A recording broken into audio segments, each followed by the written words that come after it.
좀 특별한 설교가 있겠습니다. 하나님께서 저희 교회를 참 놀랍게 부흥을 주셨습니다.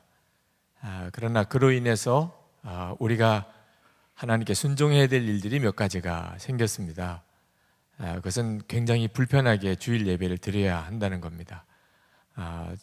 우리 교우들이 주일 예배 오시는 교우들이 많아지게 됨으로 인해서 주차장에 문제가 생기고 식당, 엘리베이터 모든 시설에 문제가 생기기 시작을 했습니다.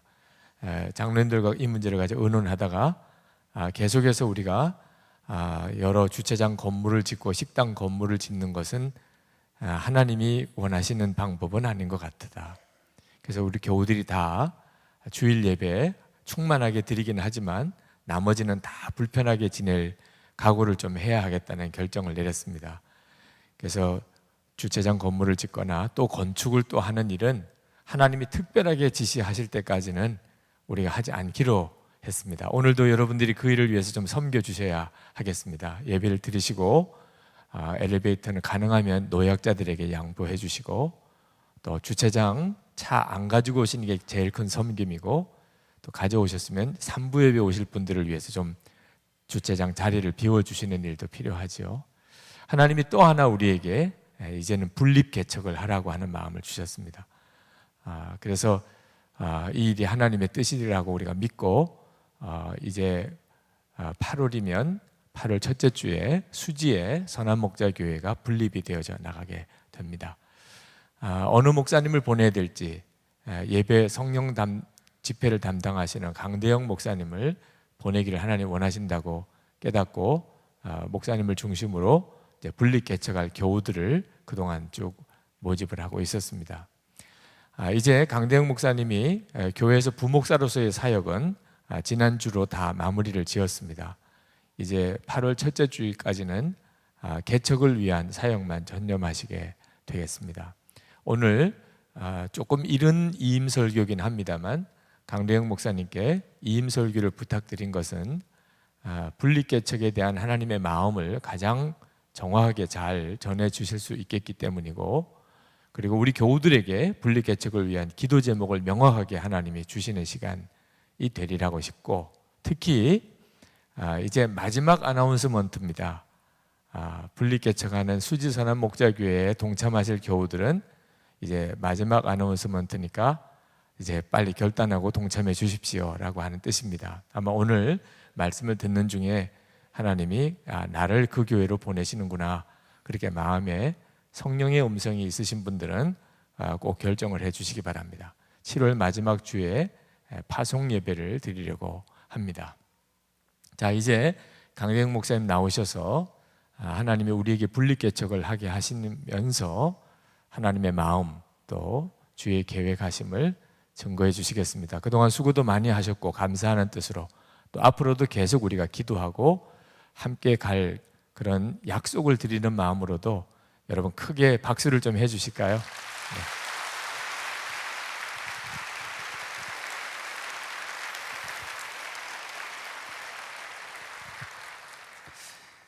먼저 감사의 말씀을 드리고 싶습니다. 교회가 우리 교회는 뭐 언제나 재정적으로 여유 있을 때가 없었는데 어려움 가운데 분립개척 만만치 않은 재정 지원을 해야 되는 일에 선뜻 함께 마음을 정해 주신 우리 장로님들, 우리 또 목사님, 우리 교우분들께 감사드리고요. 특별히 지난 우리 맥주감사 헌금 2억 1천 정도가 나왔는데 우리 분립개척을 위해서 성심껏 헌금해 주신 분들도 감사드립니다. 또 우리 함께 동참하기로 결정하신 분들이 계신데요. 이 좋은 교회에서 개척교회로 가신다고 하신다라는 게 뭐 이제 앞으로 가게 될 저조차도 참 미안한 마음도 들고 그렇습니다. 우리 큰아들한테 너 개척교회 갈래 그랬더니 펄쩍 뛰면서 왜 여기를 떠나냐고. 아들도 가기 싫어하는 교회를 교우들이 가시는 거는 사람의 마음이 아니라 하나님의 감동이시구나. 그래서 하나님 앞에 감사드리고 또 헌신하신 분들에게 감사를 드립니다. 막상 이제 개척을 시작하려고 하니까 그 전까지는 용기가 많았거든요. 시간이 점점 다가올수록 부담스러운 겁니다. 왜냐하면 얼마나 비교될까. 설교, 또 교회 건물, 여러 모든 것들과 그 개척교회는 말할 수 없는 차이가 있잖아요. 옮기신 분들 마음 안에 비교의식이 들지 않을까라는 생각이 드니까 마음 가운데 좀 어려움이 있었습니다. 그런데 우리 주님께서 제게 말씀해 주시더라고요. 내 교회 내가 세운다. 예수님이 주인이시라는 마음을 주시면서 그런 인간적인 거 바라보지 말고 오직 나만 보고 따라오면 주님께서 각자에게 필요한 은혜를 주시겠다라는 약속을 제 마음 가운데 해 주셨습니다. 그동안 여기까지 진행되어 오면서 참 쉽지가 않더라고요. 장소 정하는 것 정말 끝까지 많은 고민과 기도 속에서 수지로 결정됐고요. 또 어떤 지방 안에 있는 행정적인 절차조차도 쉽게 되지 않고 끝까지 기도하지 않고는 처리되지 않는 상황 가운데 하나님께서 이끌어 주셨습니다. 그러나 감사한 거는요, 그 안 될 듯 하다가 결국에 가서는 되어지는 것을 보면서 하나님이 그렇게 말씀하시는 것 같아요. 내가 한다. 나만 바라봐라. 겸손하게 나만 의지하면 내가 한다라는 확신을 제 마음 가운데 주십니다. 말씀을 준비하면서 오래전에 읽었던 책의 예화 하나가 기억이 났습니다. 그 존 비비어의 구원이라는 책 말미에 그런 예화가 있습니다. 비비어의 친구가 미국 동북부에서 굉장히 부흥하는 교회를 담임하는 목사님이십니다. 91년도에 개척을 해서 교회가 급속도로 부흥을 했다고 합니다. 근데 어느 날 예배 가운데 기품 있어 보이는 백발의 노신사가 예배당에 앉아서 그렇게 눈물을 흘리시는 거예요. 그런데 그 눈물이 은혜 받은 눈물이 아니라 뭔가 느낌이 다른 눈물을 흘리시는 것 같아서 저분에게 무슨 사연이 있을까라는 생각이 들었는데 그 노신사가 그 교회의 부목사에게 찾아와서 이렇게 고백을 하더랍니다. 81년도에 하나님이 이 지역에 교회를 세우라라는 비전을 주셨다는 거예요. 그리고 꿈을 꾸는데 하나님이 이곳에 교회를 세우면 어떻게 교회를 만드실지에 대한 환상을 보여주시면서 실제 교회 건물을 보여주시는데 어찌나 생생하던지 디자이너에게 그 이야기를 했더니 교회 건물을 정확하게 묘사할 정도로 생생한 꿈이었다고 합니다. 그런데 시간이 흐르면서 왠지 모를 마음의 부담감, 자신 없음, 이러한 생각 때문에 뒤로 물러가다가 결국은 개척을 포기하고 순회 설교자로 그렇게 사역하다가 사업가로 결국은 나가셨다는 거예요. 그 이후에 20년, 25년이 지난 다음 그 노신사가 주머니에서 꼬깃꼬깃 종이를 꺼내서 그 교회 부목사님에게 보여주는데 그때 그렸던 조감도입니다. 그 조감도는 지금 그 교회의 건물과 정확하게 똑같았다고 합니다. 노신사가 왜 우셨을까요? 하나님께서 말씀하실 때에 두려움 가운데 주저하고 결국은 말씀에 순종하지 못한 그 말할 수 없는 영혼의 후회. 인간적으로는 편안하게 살았을지 몰라도 그 마음 가운데 하나님이 주신 그 소명을 이루지 못했다라고 하는 그 후회의 눈물은 아마 겪어본 사람이 아니면은 그 아픔과 고통을 헤아리기 힘들 것입니다. 우리 삶에서 정말 우리가 하나님을 믿는다면 우리에게 중요한 질문은 그 일이 내게 힘든가 쉬운가 부담스러운가 부담스럽지 않은가가 아닙니다. 우리에게 있어서 정말 중요한 확신은 지금 내가 주님의 말씀하신 그 일에 순종하고 있는가. 나는 하나님께서 부르신 그 길, 소명의 길로 걸어가고 있다라고 하는 이 확신을 갖고 신앙생활을 하는 것은 우리에게 너무나 중요합니다. 신앙인의 진정한 만족은요, 외적인 것에 있지 않습니다. 마음 안에 있습니다. 지금 내가 주님과 동행하고 있고 하나님이 하라고 하신 그 일을 하고 있고 이 길 끝에 가서 주님을 만나면 주님은 나를 칭찬하실 거라고 하는 내적인 확신이 있는 사람은 선교지에 있다 할지라도, 그 몸에 병이 걸려 있다 할지라도, 초라한 개척교회에 있다 할지라도 그분은 행복한 분입니다. 그러나 내가 아무리 잘 살고 내가 원하는 대로 모든 육신적인 것은 됐다 할지라도 내 마음 안에, 내 영혼 안에 이게 아닌데, 하나님이 나에게 말씀하신 삶은 이게 아니었는데 라고 하는 뭔가 불만족스러운 것으로 계속 살아간다면 주님을 믿지만 불행한 사람입니다. 왠지 아십니까? 우리는 결국 주님 앞에 가서 주님이 우리에게 부르신 소명, 주님이 우리에게 맡기신 그 사명에 관하여 주 앞에 보고할 시간이 반드시 있기 때문입니다. 오늘 주님께서는 이 갈렙에 관한 말씀을 제게 주시면서 이 갈렙을 통하여 우리의 삶을 살펴보라는 마음을 주셨습니다. 갈렙은 오늘 여호수아 14장에 나오지만 실은 여기에 처음 나오는 것이 아니라 기간적으로 거슬러 올라가면 45년이라는 시간을 거슬러 올라간 그 어느 때 가데스 바네아라는 광야에서 처음 등장하게 됩니다. 잘 아시는 내용입니다. 하나님이 가나안을 주시기 위하여 12명의 정탐꾼을 파견해서 그 땅 전체를 보게 하지요. 그들이 땅을 다 정탐하고 돌아왔는데 10명의 정탐꾼들이 부정적인 불신앙의 보고를 합니다. 민수기 13장 28절에 이렇게 나오는데요. 그 땅 주민은 강하고 성읍은 견고하고 심이 클 뿐 아니라 거기서 아낙 자손을 보았으며, 이스라엘이 가나안을 정탐하고 와서 그들의 마음이 눌려 있었습니다. 왜 눌려 있었냐면 그들이 본 족속이 아낙 자손이라는 거예요. 민수기 13장 33절에 보면 똑같은 이야기를 하는데요. 거기서 네피림의 후손인 아낙 자손의 거인들을 보았나니 우리는 스스로 보기에도 메뚜기 같았다. 그들이 보았던 족속, 그들이 거했던 산지는 가나안 땅 전체 때문에 질린 것은 아닙니다. 가나안에는 7족속이 있거든요. 근데 다른 족속들은 이렇게 키가 크지 않아요. 그런데 헤브론 산지에 사는 아낙 자손들의 신장은 탁월하게 월등했습니다. 그 최영만 같이 키가 2m, 3m 되는 거인 족속들이에요. 그러니 그들이 사는 성읍은 그 족속만큼 얼마나 크겠습니까? 그러니까 그들을 보고 와서 이스라엘이 아주 질려버려서 그들 앞에 우리는 메뚜기 같다 하면서 우리 그 땅 못 들어간다, 다시 우리 애굽으로 돌아가자, 그렇게 생난리를 치게 됩니다. 바로 그때 갈렙이 처음으로 등장을 합니다.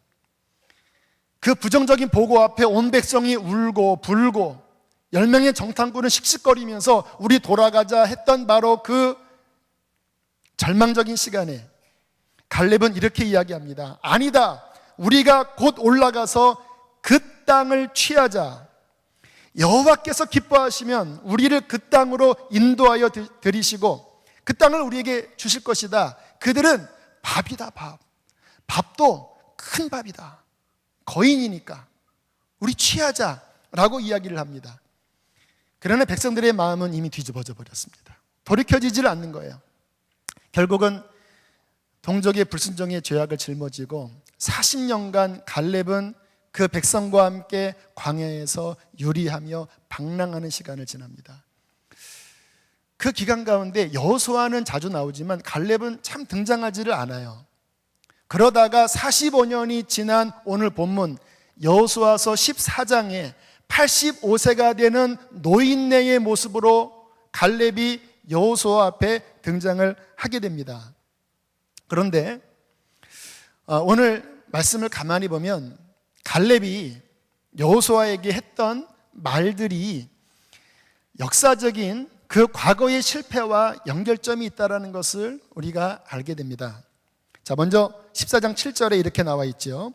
내 나이 40세에 여호와의 종 모세가 가데스 바네아에서 나를 보내어 이 땅을 정탐케 하였으므로, 지금 갈렙이 말하는 이 땅은 가나안 전체 이야기하는 게 아닙니다. 헤브론 산지 앞에서, 안악 자손 앞에서 그곳을 지칭하면서 이야기하는 거예요. 45년 전에 하나님이 나로 하여금 이 땅, 안악 자손이 사는 이 땅, 헤브론 산지를 정탐하게 하였고, 14장 9절입니다. 내가 내 하나님 여호와께 충성하였은즉 내 발로 밟는 땅은 영원히 너와 내 자손이 기업이 되리라 하였나이다. 모세가 하나님께 예언을 들었거든요. 갈렙은 그가 밟았던 땅을 내가 그 자손에게 유업으로 주겠다. 45년 전에 하나님이 모세를 통해서 갈렙에게 하신 약속입니다. 12절에 보면 갈렙이 그 약속을 붙잡고 여호수아에게 이렇게 말합니다. 그날에 여호와께서 말씀하신 이 산지를 지금 내게 주소서.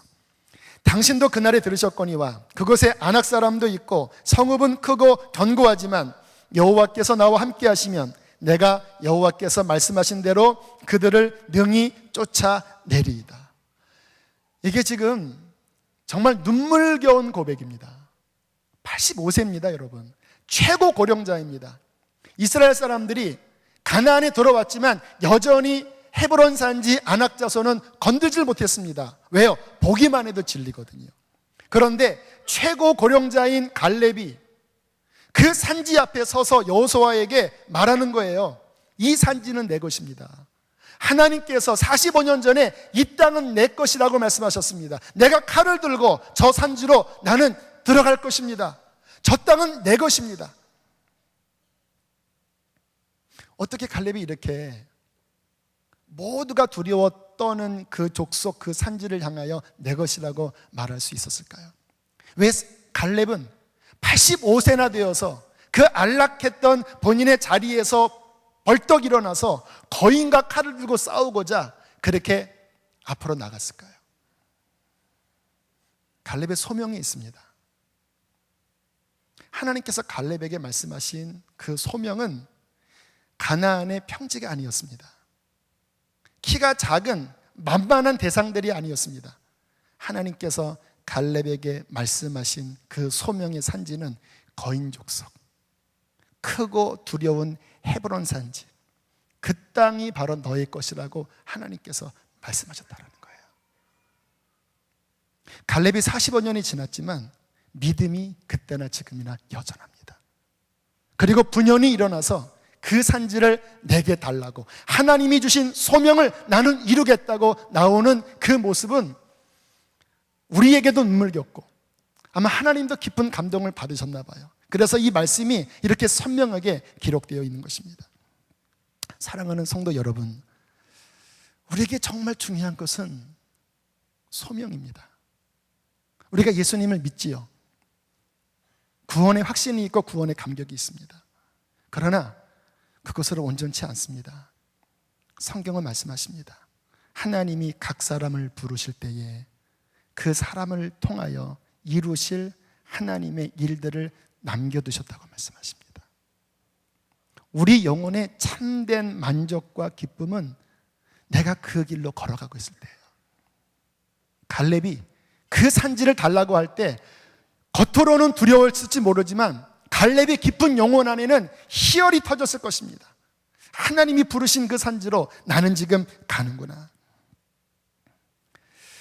주님이 갈렙에 관한 말씀을 주시면서 저에게 또 이 자리에 계신 여러분들에게 어떤 말씀을 하고 싶은 것이 있다라는 생각이 들었습니다. 지금 주일 우리가 이 자리에서 하나님께 예배하고 감동적인 예배를 드리고 있습니다. 그러나 우리의 깊은 영혼에서 주님이 하시는 말씀이 있습니다. 너는 지금 주일날 좋은 교회에서 예배드리지만 너는 지금 내가 원하는 길로 가고 있니? 내가 너를 통해서 이룰 그 소명의 길에 너는 순종하며 살아가고 있니? 아무리 억눌러도요, 아무리 귀를 막아도 우리 안에 성령이 계시기 때문에 그분은 우리를 주님 앞에 설 준비를 시키기 위하여 우리를 계속해서 그 소명의 길에 가나요? 그 순종에 가나요? 하나님께서는 말씀하십니다. 저는 이제 기도해 주시는 것처럼 3주 뒤에 수지에 있는 한 교회로 주께서 허락하신 교우들과 함께 분립 개척을 하기 위해 나갑니다. 제 안에 고민이 있었습니다. 분립 개척하는 것이 하나님의 정말 뜻일까? 우리 교회 참 좋은 교회인데. 그런데 갈렙처럼 제 마음 안에도 하나님께서 억누를 수 없는, 귀를 막을 수 없는 성령께서 주시는 제 안에 깊은 열망을 부인할 수 없겠더라고요. 그것은 우리 선화목자교회처럼 정말 예수님이 이끄시는 생명수의 강물을 펌프질하는 그러한 교회를 너는 세워라. 그 교회에 관한 생각을 하면 막 자다가도 마음이 설레이고, 기도하면 그렇게 행복하고, 물론 우리 선화목자교회에서 이렇게 좋은 곳에서 섬기는 것도 행복하지만 이 생각에 제 마음은 오히려 그 척박한 그 땅에서 하나님을 예배하고 주님이 이끄시는 교회를 세우는 그 마음에 관한 갈망을 억누를 수 없는 거예요. 주님이 응답하시더라고요. 그 마음은 내가 너에게 준 나의 소명이다. 제가 선화목자교회에서 6년 가까이 있으면서 제 마음에 깊이 감동을 받고, 또 정말 나도 그렇게 교회를 세워야 되겠다라는 귀한 교훈을 준 우리 교회의 핵심적인, 우리 장로님, 우리 목사님, 온 교회가 추구하는 어떤 진리의 기초가 있습니다. 그것은 뭐냐면, 아무리 힘들고 어려워도 우리 교회는 예수님이 하라고 하는 대로 한다. 제가 처음 우리 교회 왔을 때 이 본당이 아직 공사 중이었고 교인은 그때 한 1200명 정도 되는 상황이었습니다. 제가 이제 이쪽에 부임하기 위하여 담임 목사님을 만나서 말씀을 나눌 때에 그렇게 이야기를 하시더라고요. 강 목사님, 지금 우리 교회는 절벽을 향하여 전 속력으로 돌진하고 있습니다. 이제 교회가 완공되면 다달이 갚아야 될 이자, 그리고 여러 가지 외적인 여건은 우리 교회 힘으로서는 감당하기에 불가능한 상황입니다. 그러니까 우리 교회 올 때 마음 단단히 잡수세요. 어떻게 될지 모릅니다. 그런데 6년이 지나오면서 하나님께서 이 교회를 날아오르게 하시는 거예요. 절벽에 떨어지는 게 아니라 날아오르게 하시는 거예요. 그 이유는요, 다른 데 있지 않았고, 아무튼 교회의 주인이 예수님이니까 예수님이 원하시면 우리 상황에 맞지 않고 어려워도 순종한다. 그렇게 모든 일들을 결정했을 때에 하나님께서 교회를 얼마나 귀하게 쓰시고 얼마나 많은 영혼들을 살리시는지 하는 것들을 바라보면서 제 마음 안에 그러한 기도 제목이 있습니다. 갈렙이 저 산지를 내게 달라고 한 것처럼 하나님, 그러한 교회가 세워지게 해주십시오. 주님이 이끄시는 교회, 주님이 주인된 교회, 주님의 영광이 드러나는 교회, 그렇다면 그 교회를 통하여 하나님이 얼마나 큰 일을 이루실지 제가 이곳에서 봤기 때문에 또 하나의 그런 교회가 세워진다면 저에게도 또 우리 선화목자교회에도 그것은 하나님 나라에도 큰 영광과 축복이 될 줄로 믿는 것입니다. 어떻게 그 일을 그러면 감당할까? 주님이 제게 주신 마음은 복잡한 데 있지 않았습니다. 그냥 나와 함께 가자. 함께 가자. 어떤 많은 계획을 세우는 것, 추진력 있게 일을 하는 것 물론 중요합니다. 그러나 주님이 제게 주신 핵심 원리는 나와 함께 가자. 지난 월요일 날 월요 새벽 전도를 하기 위하여 이제 휴지를 가득 담고 새벽에 요 앞에 명인만두 앞을 지나서 복정역을 향해 걸어갔습니다. 아침부터 이렇게 전도하는 게 또 조금 부담감이 있습니다. 휴지 보면서 휴지가 왜 이렇게 많나 하는 생각도 들고, 그리고 걸어가는데 찬양이 나오는 거예요. 부르신 곳에서 나는 예배하네, 어떤 상황에도 나는 예배하네. 예수 믿으세요. 부르신 곳에서 주님이 사랑하십니다. 나는, 그렇게 찬양 부르면서 전도하는데 주님의 임재가 느껴지는 거예요. 하나님이 나와 함께 하시는 게 느껴지는 거예요. 아, 이게 전도가 아니라 이게 예배구나, 이게. 그러니까 내가 아침에 이 휴지를 쭉 전하고 오는 이거는 예배구나, 예배. 주님과 함께하는 예배구나. 그러면서 찬양을 부르는데 그렇게 눈물이 나더라고요. 가고 오는 그 시간 가운데 휴지를 나눠주면서 하나님 앞에 예배했습니다. 그러면서 드는 생각이 분리개척도 마찬가지다. 부르신 그곳에서 하나님을 예배하고 하나님이 하라고 하는 일들을 순종하며 그렇게 주님을 찬양하면서 주님과 함께하면 이루시는 분은 주님이시는구나. 제가 하는 일은 주님만 바라볼 것입니다. 그리고 함께 온 모든 교우들도 그 주님을 바라보게 할 것입니다. 우리 담임 목사님이 설교 중에 자주 하시는 말씀이 그러한 말씀입니다. 우리 교회가 지금 여기까지 온 것은 계획해서 온 것이 아니라는 거예요. 그냥 주님 바라보고 주님께 순종했을 때에 주님께서 이 모든 것들을 이루시는 것을 그냥 바라보게 되었다라는 거예요. 주께서 세우실 그 교회, 오직 주님만 저도 바라보고 온 교회도 주님만을 바라본다면 우리가 상상할 수 없는 그분이 하시는 일이 그 땅 가운데 일어나게 될 줄로 믿습니다. 그렇게 기도하는 가운데 주님은 저에게 그 세울 교회에 관한 어떤 뜨거운 어떤 교회가 세워질지에 대한 기도 제목을 주님이 주셨습니다. 이 시간 그 기도 제목을 우리 교우들과 함께 나누기를 원하는 이유는 뭐 대부분이 못 가시잖아요. 하지만 좀 그런 마음을 가지셨으면 좋을 것 같습니다. 자식처럼 자식을 이렇게 분가시킬 때 갖는 그 마음이 있잖아요. 그런 마음으로 제가 드리는 이 몇 가지 주님이 기독해 하시는 그 교회의 비전을 위해서 좀 기도해 주시면 감사하겠습니다. 주님께서 저에게 그곳에 가면 무엇보다도 복음을 외치라고 말씀을 주십니다. 저는 복음이 이 세상에서 가장 큰 능력이라고 믿습니다. 왜냐하면 제가 그 복음의 능력을 경험한 사람이거든요. 저는 모태신앙이 아닙니다. 제 어릴 때 저의 가정적인 환경은 척박했습니다. 제 어릴 때 늘 부모님이 사이가 좋지 않았고 그래서 초등학교도 들어가기 전에 부모님이 갈라지셨죠.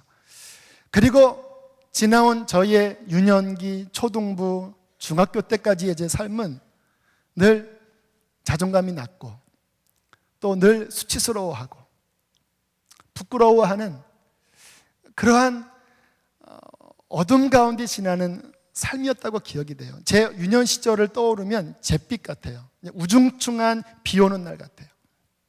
그러다가 중학교 2학년 때 마음에 그렇게 교회가 가고 싶더라고요. 그래서 교회에 간 그 해 여름 수련회에 주님께서 저를 부르시는데 참 재미있는 게 처음 저에게 들려주신 음성이 뭐였냐면 너 목사 되라 이거였습니다. 뭐 나를 믿어라 이렇게 접근하셔야 되는데 처음부터 너 목사 되라. 그래서 이틀간 고민했습니다.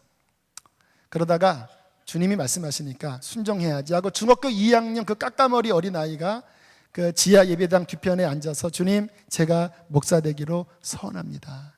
그렇게 결심을 하고 그리고 지나온 삶 가운데 예수님이 빛으로 제 삶에 들어오신 거예요.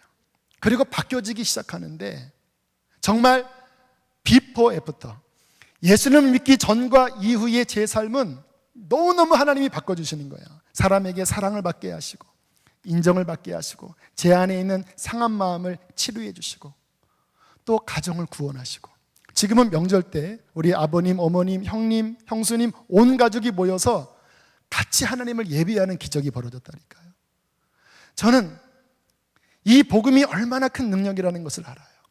예수 그리스도 십자가의 복음이 그 인생을 어떠한 저주에서 어떠한 축복으로 바꾸는지 어떠한 어둠에서 어떠한 빛으로 바꾸는지 어떠한 수치스러운 삶에서 어떠한 영광스러운 것으로 바꾸는지 저는 제 스스로가 증인입니다. 그래서 주님은 저에게 너는 복음을 외쳐라. 예수 그리스도를 외쳐라. 그 복음을 통하여 나같이 슬퍼하는 한 영혼이 구원받는다면 모르겠습니다. 인간적으로는 그렇게 한 영혼밖에 전도하지 못했어라고 실패했다고 말지 몰라도 하나님 보시기에는 그 복음이 선포되어져서 한 영혼이라도 구원받는다면 하나님 앞에서는 이미 그 교회는 성공한 교회라고 저는 믿습니다. 그러나 한 영혼이 아니라 제 마음에 드는 확신은 하나님께서 복음을 통하여 그 교회를 통하여 수많은 영혼들을 구원하여 주실 것입니다. 온 열방의 땅 끝까지 이르러 주님께서는 영혼들을 살리실 것입니다.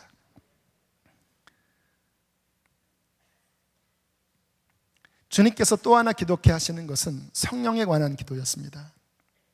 주님이 지금 앞으로 일어날 시대에 하나님의 성령을 모든 육체에게 늦은 비에 폭포수처럼 부어주시려는 계획이 있으신 것 같아요. 그래서 세울 그 교회는 그 하나님의 성령의 충만함과 자유로움과 그 모든 것들을 능히 담아내서 교회에 온 자들이 그 하나님의 성령으로 완전히 변화되고 그 성령께 사로잡혀서 정말 주님 나라를 위하여 헌신하는 성령이 이끄시는 교회를 세우라는 감동을 제 마음 가운데 계속 주시는 것 같습니다. 제가 10대 때 주님을 만나고 그리고 20살 때 성령 충만함을 받기 시작했습니다. 근데 참 놀라운 거는요, 성령 충만함을 받으니까 성경에 있는 모든 진리들이 성경 속에 있는 글자가 아니라 나에게 실제가 되더라고요. 주님의 음성이 들리는 겁니다. 주님의 은혜가 내 속에서 흘러나가는 거예요. 나같이 초라한 자가 주님께 붙잡혀서 쓰여지고 있는 거예요. 하나님의 성령이 임하시면 구약의 이사야 예언처럼 광야가 변하여 초원이 되고 메마른 땅이 변하여 강물이 넘치는 놀라운 곳으로 변화되는 것이 바로 성령이 임하면 일어날 일이거든요. 주님께서 마지막에 온 땅 가운데 부을 그 성령의 놀라운 부흥을 감당할 교회를 세워서 그 교회를 통하여 하나님의 놀라운 일을 이루기를 원하십니다. 지금 많은 교회들이 세워졌다가 문을 닫고 있는 실정입니다. 아마 10교회가 개척하면 9교회는 문을 닫는 것 같아요. 그러면 목사님이 세우는 교회는 지금 목사님이 선포했던 것처럼 정말 그렇게 복음이 역사하고 성령이 역사하는 교회가 정말 될 것 같아요? 이런 질문이 들리는 것 같아요. 다른 교회도 다른 목사님도 다 목사님과 같은 그러한 비전과 그러한 마음으로 시작했는데 안 되는 교회 많잖아요. 목사님은 할 수 있을 것 같아요? 저는 못합니다. 그러나 저는 주님을 바라볼 것입니다.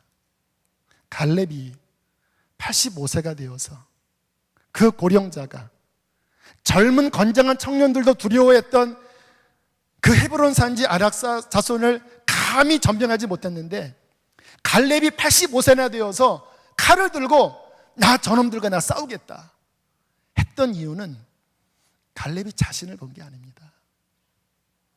갈렙이 바라봤던 것은 변하지 않으신 하나님이셨습니다. 자신의 몸이 늙었을 뿐이지, 자신의 나이가 40세에서 85세가 됐을 뿐이지 하나님은 어제나 오늘이나 영원토록 동일하시잖아요. 선한목자교회가 주님을 바라보고 이러한 놀라운 하나님의 역사를 경험했다면 수지 선한목자교회도 그 아들로서 동일한 주님을 바라본다면 그분께서 그분의 교회를 그분이 친히 세우실 것입니다. 아들이 저에게 물어봅니다. 아빠 몇 명 지원했어? 그런 거 중요하지 않아. 주님만 바라봐. 아니 그래도 몇 명 지원했어? 그거 중요한 게 아니라니까. 지금 지원한 분들은 일당백들이야. 사람들은 그런 것들에 관심이 많은 것 같아요. 얼마나 지원했나, 분립했는데 지금 뭐 얼마나 부흥했나. 여러분, 그거는 중요하지 않습니다.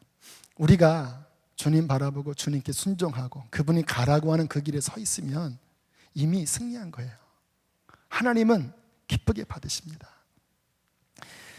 작년 안식월 때 갑상선 암 수술을 마치고 강원도 철원에 있는 한 기도원에 가서 좀 오랜 기간 주님과 독대하는 시간을 가졌습니다. 그 수술을 마치고 하나님이 한두 달간 제 영혼을 좀 가혹하게 다루셨습니다. 그렇게 힘든 거예요. 뭐 제가 하고 싶은 대로 좀 수술하고 조금 쉬러 가려고 그랬거든요. 그랬더니 막 어떤 기도하는 분이 어디를 쉬러 가냐고, 기도를 해야지 하면서 막 그런 이야기를 막 듣고 또 여러 이야기를 들으면서 마음에 이렇게 낙심이 찾아오더라고요. 그래서 제가 하나님 앞에 그 서러운 반, 뭐 간절한 반으로 막 부르짖으면서 하나님 앞에 긴 시간을 기도했었습니다. 어느 날 그 예배실에서 기도를 하는데 방석을 들고 앞으로 나가고 싶더라고요. 그래서 방석을 들고 앞으로 나갔는데 생각해보니까 주님이 부르신 거였습니다. 갑자기 눈물이 쏟아지면서 제 안에 있는 상한 마음들이 주 앞에 쏟아지는 거예요. 하나님, 저를 좀 인도해 주십시오. 앞이 잘 보이지 않습니다. 하나님, 제가 어떻게 되겠습니까? 막 기도를 하는데 제가 앞으로 섬기게 될 교회를 향한 기도를 시키시더라고요. 그리고 그 교인들을 위한 기도를 시키시더라고요. 앞이 안 보이는데 하나님이 미리 믿음으로 그 기도를 시키시는 거예요. 하나님, 교회가 잘 세워지게 해주세요. 어떤 교인인지 교인을 제가 섬길지 모르지만 하나님, 그들을 지켜주세요. 하나님, 귀한 교회가 세워지게 하세요. 그런데 그렇게 눈물이 쏟아졌습니다.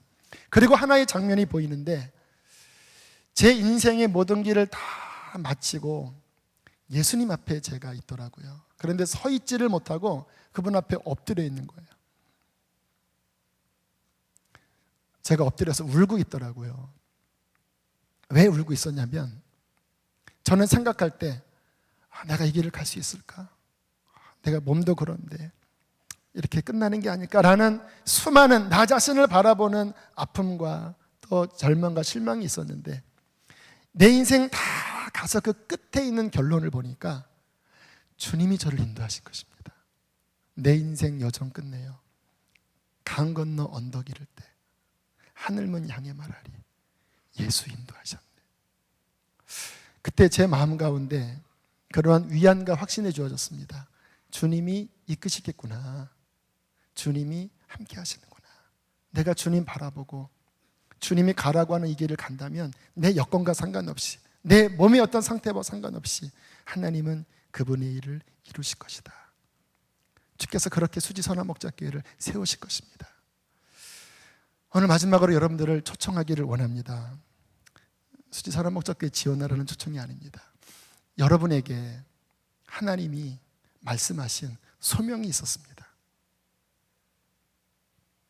언젠간 그것을 위해서 기도했었고 준비했었습니다. 그런데 아까 그 노신사처럼 어떤 이유에서였는지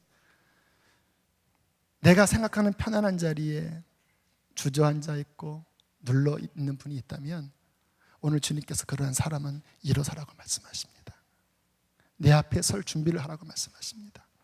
환경을 따지면 감당하기 어렵죠. 주님 바라보십시오. 그분께 귀를 기울이십시오. 그분은 우리를 반드시 의의 길, 생명의 길, 그분의 보좌 앞에 이끌어 주실 것입니다. 오늘 찬양 한 곡을 하기를 원하는데요, 그분께서 우리를 일으켜서 그분이 원하시는 산에 또 바다 위를 걷게 하신다라는 그러한 찬양의 가사입니다. 이 찬양을 주님 앞에 고백하시면서 지쳐있는 분, 선명의 길에서 벗어난 분이 있다면 주님 바라보시고 그리고 일어나서 주님이 원하시는 그 산지 가운데 나아가는 여러분 되시기를 축복합니다.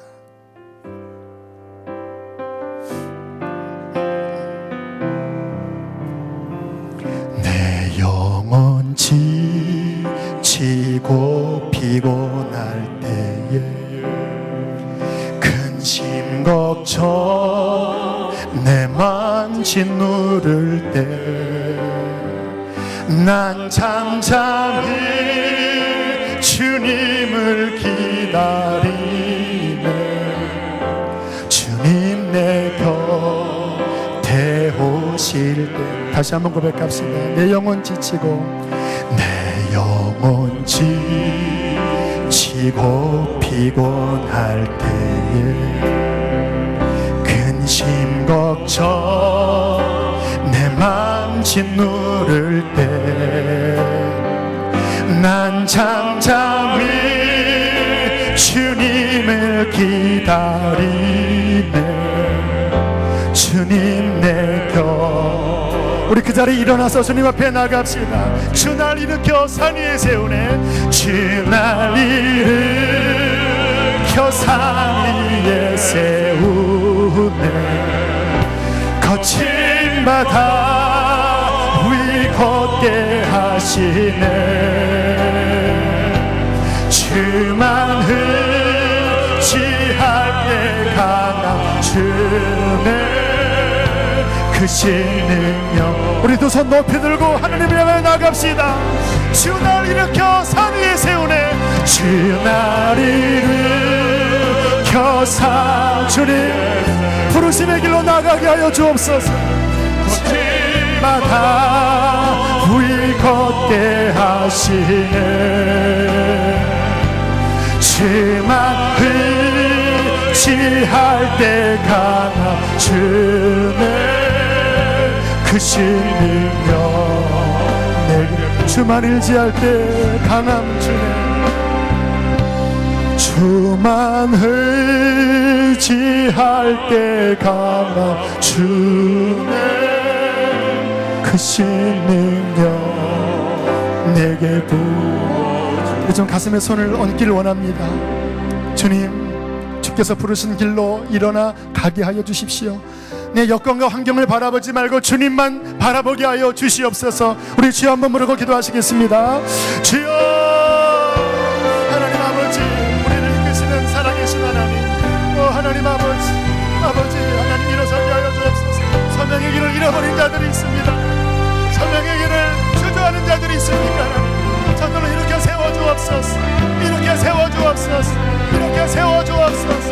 이렇게 세워주옵소서. 하나님 원하시는 길로 나아가게 하여 주옵소서. 나아가게 하여 주옵소서. 주만 바라보나이다. 주만 바라보나이다. 주만 바라보나이다. 주만 바라보나이다. 주만 바라보나이다. 주만 바라보나이다. 하나님 아버지, 일어서게 하소서. 모든 두려움을 풀어주시고, 아버지 하나님 모든 좌절을 풀어주시고, 아버지 하나님이 주시는 담대함과 믿음과 말씀을 붙잡는 아버지 믿음으로 채워주시옵소서. 아버지, 주님을 바라보나이다. 주님은 우리로 하여금 주의 산지 위에 서게 할 것입니다. 주님은 우리로 하여금 바다 위를 걷게 하실 것입니다. 주님은 우리로 하여금 주신 사명을 이루게 하실 것입니다. 하나님 바라보나이다. 아버지, 풀어주옵소서. 아버지, 찬양합니다. 하나님 일어서게 하여 주시옵소서. 주만 바라보나이다. 주만 바라보나이다. 하나님 찬양하나이다. 우리 찬양합시다. 주 날 일으켜 산 위에 세우네. 주 날 일으켜 산 위에 세우 산지 위에 서게 하소서. 거침마다 우리 걷게 하시네. 아멘 아멘 아멘. 주만 의지할 때 강한 주네 크신 능력. 아멘 아멘. 우리 마지막 한 번 더 선포합니다. 주 날 일으켜 주 날 일으켜 산 위에 세우네. 아멘. 거침마다 우리 걷게 하시네.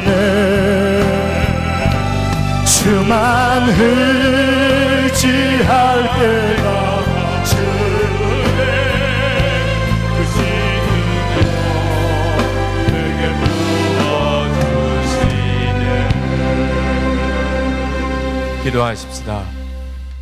놀라우신 아버지 하나님, 오늘도 주님께 예배하고 돌아가는 모든 성도들 위해 복을 주옵소서.